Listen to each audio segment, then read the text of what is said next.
Hello and welcome to today's video. Today we're going to talk about Maul.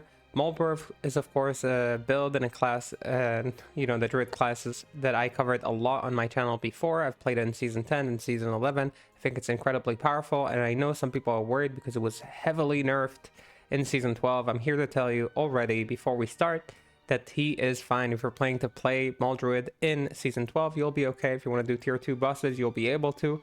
And of course, if you want to map slowly with a big bear, then you can definitely do that too. Alright, with that said, quick disclaimer, this is recorded during the Season 12 beta, which means we do not have access to slams. So some things are a little weaker, and we're trying to make some workarounds in order to demonstrate the builds that we show. So some things are not perfect. Builds will be stronger on the live version, and we aren't using like BIS perfect items for everything. So just keep all those things in mind. With that said, let's get to the mini guide. And with Maul, before in Season 10 and Season 11, I usually recommended to go full Lycanthropy Bear Maul. These are like always core skills that you always level, you always max them, and you always max Heart of Wolverine. And after that, usually you'll grab the rest of your points in Oak Sage, because you'll be using normally the Spirit Keeper, which is this helm that can let you summon both spirits. In Season 12, we are gonna max Hunger, because Hunger was buffed, I don't know if super significantly, but in a pretty nice way, in a way that lets you keep a lot of the damage that you supposedly lost before. So a really nice little buff to Hunger, making it now a choice whether you want to max your damage or if you want to max your tankiness. You'll be maxing Oak Sage first. Either way, you want to point in both. And if you are mapping with this build, you can grab the Creepers as well for some extra sustain, but it's not super necessary.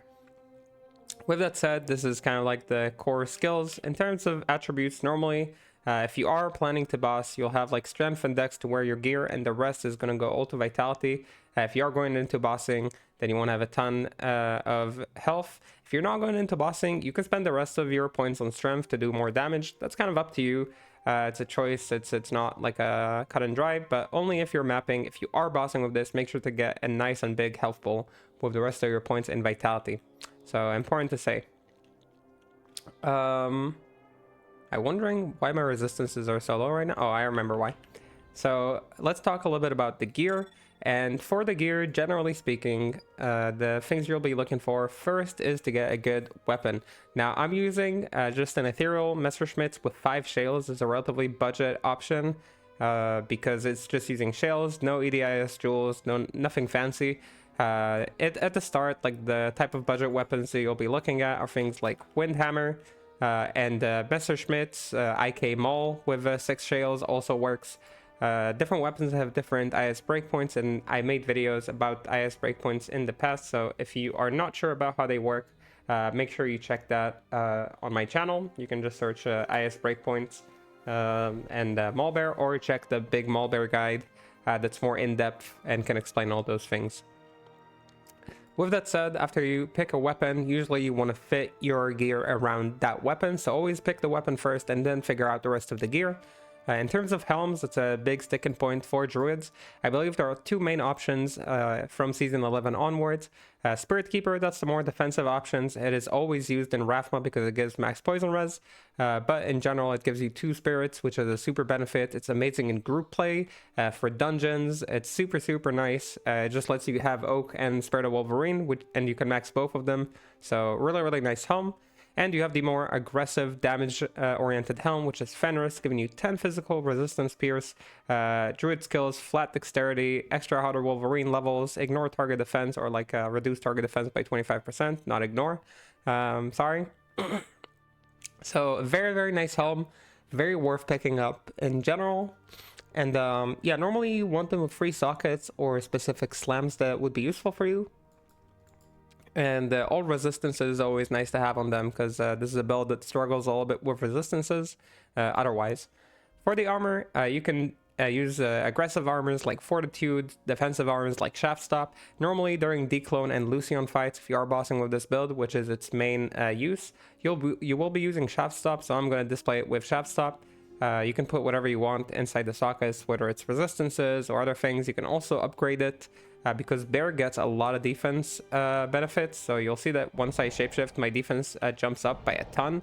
right? Almost a 7k gain there. You'll see that if I upgrade my armor, a lot of people are afraid of doing this because they're afraid of the requirements, but our weapons normally require about the same strength as the upgraded shaft stop, so it's really okay. It just means it'll be harder to sell it. So let me upgrade it just to show the benefits of Bear. It's a Cohen LM with a diamond in this case.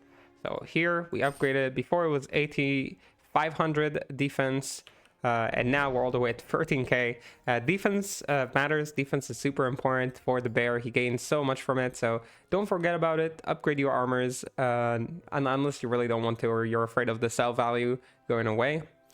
For the belt, normally Verdungo's is the belt you'll be using for declone and for mapping. It gives life, it gives PDR. You can use rare belts, you can use string of ears if you want to have a little bit more leech. That's also okay. For other fights, you'll be using different belts, so it's hard always with Mulber because since he's a bosser, he uses a lot of different pieces of gear for different fights, but for mapping, Verdungo's will do. Soul Drainers is your go-to pair of gloves for all the fights. For mapping, for everything. Do Leech, which sorts you for your Leech, which is really nice, and also has reduce target defense and also the physical pierce. Just an amazing pair of gloves, inseparable from this build. Always run it, it's really recommended. For the boots, you can run a lot of different boots. Water walks are really good, Go Riders are really good. You can run just rare boots with a lot of resistances on them. So you have a lot of different options. Inferno Strides if you like proccing the blaze and running really fast. So a lot of different options. I'm just showing Go Riders because that's like the standard that a lot of people go for. For the rings, we're running at the moment Ravenfrost, gives you a lot of attack rating. You'll see that your attack rating is buffed significantly when in bear form, so it is important to have a lot of flat attack rating. It is really nice. I'm using a Carrying Wind just so we can run faster in the maps, so in mapping Carrying Wind is nice just because it gives faster run walk. Of course you can use plus skill rings, you can use dual leechers, physical damage rings, and plus skill rings, which I think I said. During the actual fights like Declone and Lucian, normally you'd be using either Dwarf Stars or BK set rings, which give enhanced damage and physical damage reduction. So these are kind of like the rings to watch out for. For the amulet, I usually recommend Metal Grid because it's an easy solve for the resistance issues that you normally have, and it also gives you a lot of flat attack rating, which is really nice, of course. So you really like it. As a Mulber is really valuable. So with that said, yeah, I'll just show it once again. It gives 420 attack rating, but in practice it gives you 4000 attack rating. So just to kind of explain how important flat attack rating is for bear, Metal Grid is a great easy solve. If you're not using a Metal Grid, using things like High Lords for the little bit of attack speed, or Saracens for damage, it's also okay. They also give res. Using Maras is also viable. This build is a little bit flexible with the amulet, so a lot of different options over there. On the swap, you'll have yourself a CTA, normally lidless just to buff yourself. Charms will always be skillers. Small charms are usually just all resistance with life as much as you can. An Annie and a torch, and I had this from testing something else, I believe, so we don't need that. So yeah, as you can see, that's how we set up the build. In terms of Mercenary, normally like you'll run an Act 2 offensive merc with a Pride Rune Word, Templar's Might, V-Gaze, String of Ears, Lava Gouts, and a Marowak. That's just like a standard setup. If you don't want to run the Lava Gouts, you can give him also Laying of Hands or anything that would make him attack a little bit faster, just to keep him a little bit more alive is okay. But otherwise, you keep him pretty safe just by killing everything in front of him. And we'll hop into a map just to showcase how that looks like. Now, something that I recommend people do, you don't have to do it. If you ever find like a Maras or a Seraphs that you don't need, keep it and always pre-buff with it. So the way you do it is, let me move these over here since we don't need them, is when you're using your CTA, have your Seraphs on and buff like this. Is doing a lot of work to use it. You know, just pre-buffing like this is a big difference. I'll show the difference with and without the pre-buff. So we're currently at 3,450 HP, and we have a total of 20k attack rating, so pretty high.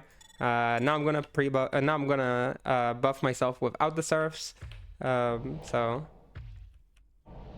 this is summoning without it.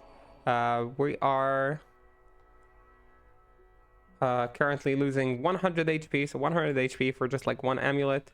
The attack rating seems to be almost the same, so yeah, we have a lot of attack rating, and the damage is pretty close. So, the more damage your weapon has, the more base damage your weapon has, the more you'll see this kind of like attack rating and damage changes from the pre-buff.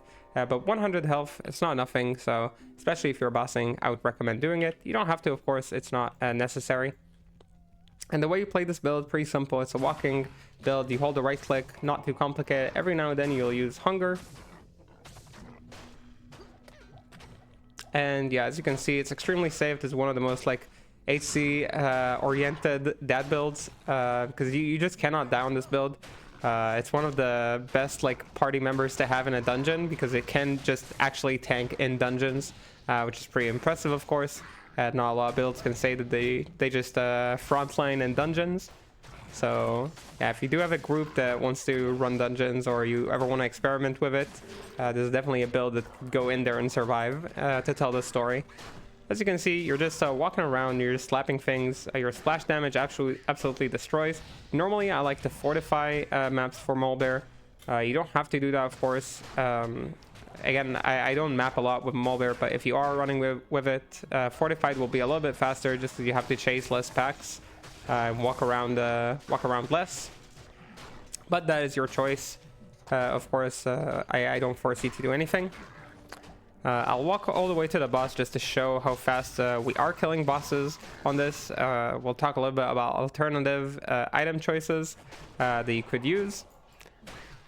And then we'll hop into Declone and show you how Declone dies really, really fast to this build.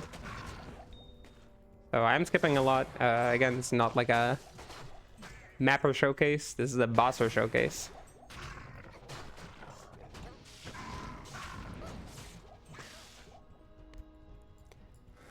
And I don't remember in this layout like how close it is. I think after this little spin, there'll be the boss, right? If I'm not wrong. I could be misremembering.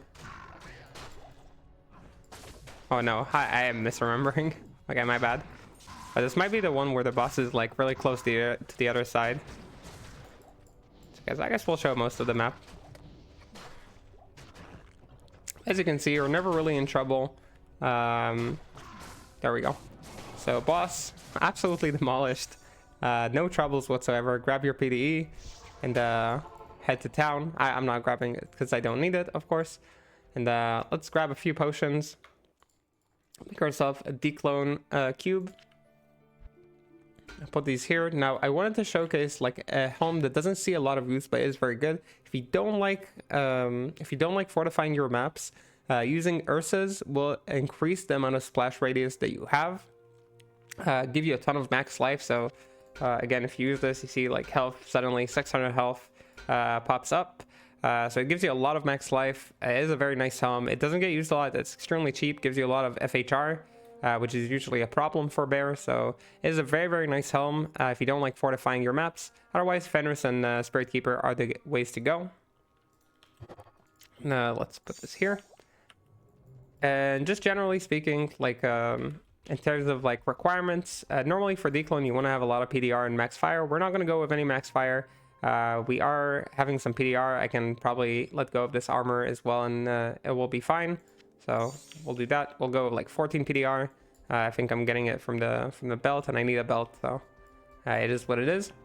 And generally speaking, again, you want to... I'll hop to the next game, because we can't open a Declone over here. You want to have either 56 FHR or 86 once you're going into, you know, tier 2 fights. Right now we have a lot less, of course. We only have, I think... yeah, we'll only have like the 27, is it? No, there's a 37, so we're in 24 breakpoint. Really, really low, really bad FHR breakpoint. You want to be either here or here when you're playing Werebear. These are the breakpoints to get. These are the ones I recommend.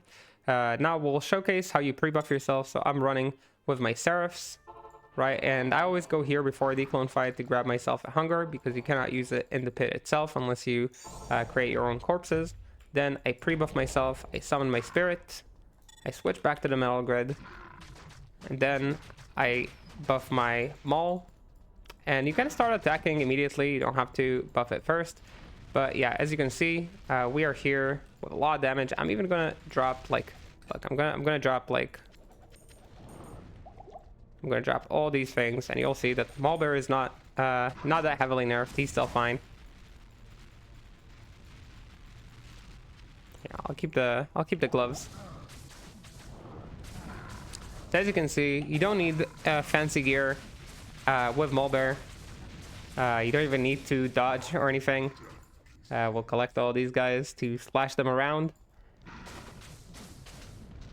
And as you can see, absolutely demolished. No gear needed, or some gear needed, but not a lot of gear needed in order to do this fight. This is tier 0, of course. Tier 1 will require a little bit more than this. As you can see, I'm barely even trying to stay alive here.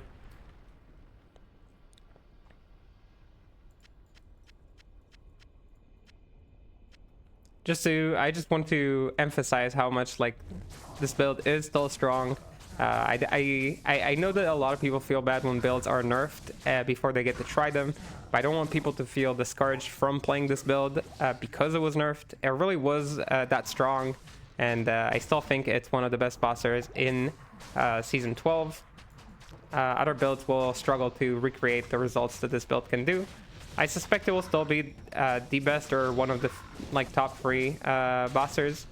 You know, and if it's not because it's like it's not because it's bad, because the other builds are just slightly better.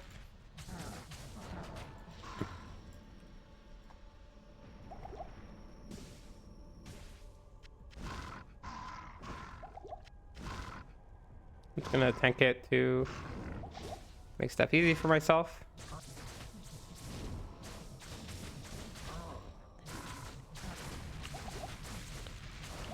I think he should be summoning the guys now. We'll do the last wave. And splash damage is being changed throughout the beta, so we're still waiting on final notes to know exactly how splash damage is going to look like. But it does look like the splash damage for the bear is slightly buffed. So I guess it's like a little bit of a consolation prize. Despite the damage being nerfed in other ways, that he's still getting slightly buffed by the system changes. As you can see, I'm not using my supreme skills to do this fight or anything. I'm absolutely just standing there and tanking, because this build can do that. Is that good?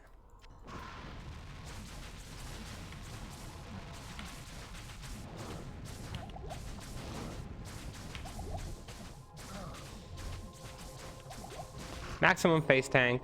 No boots needed, no armor needed. I don't know where I put my armor. There we